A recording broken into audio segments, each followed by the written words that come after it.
भोरे भोर लेतोगे। चुम्मा डीजे वाला छौड़ा भोरे भोर लेतोगे। बाली होठ लाली के छौड़ी क्लिप देतोगे। बाली होठ लाली के छौड़ी क्लिप देतोगे। चुम्मा डीजे वाला छौड़ा भोरे भोर लेतोगे। चुम्मा डीजे वाला छौड़ा भोरे भोर लेतोगे। बाली होठ लाली के छौड़ी क्लिप देतोगे। बाली होठ लाली के छौड़ी क्लिप देतोगे। चुम्मा डीजे वाला छौड़ा भोरे भोर लेतोगे।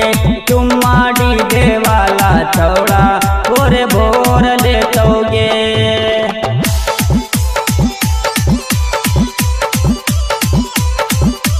चुम्मा डीजे वाला छौड़ा भोरे भोर लेतोगे।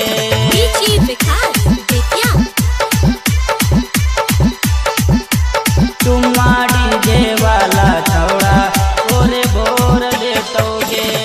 ना चल आइल छाई छौड़ी बंगाल से, बच के न जाए पैभी डीजे वाला के जाल से।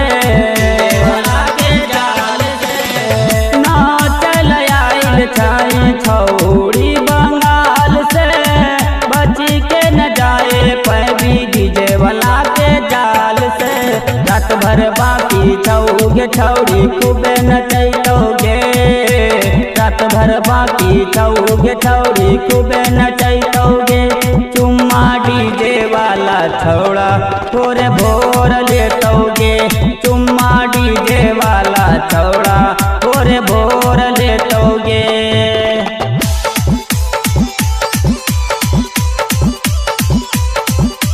चुम्मा डीजे वाला छौड़ा भोरे भोर लेतोगे।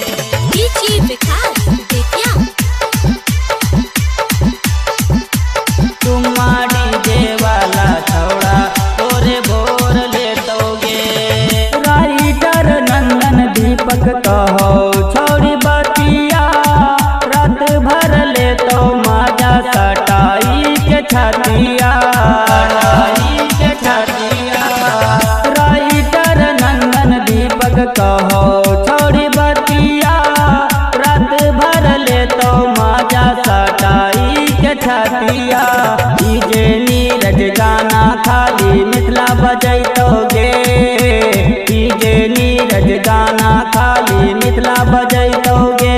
चुम्मा डीजे वाला छौड़ा भोरे भोर लेतोगे। चुम्मा डीजे वाला छौड़ा भोरे भोर लेतोगे। Michael studio.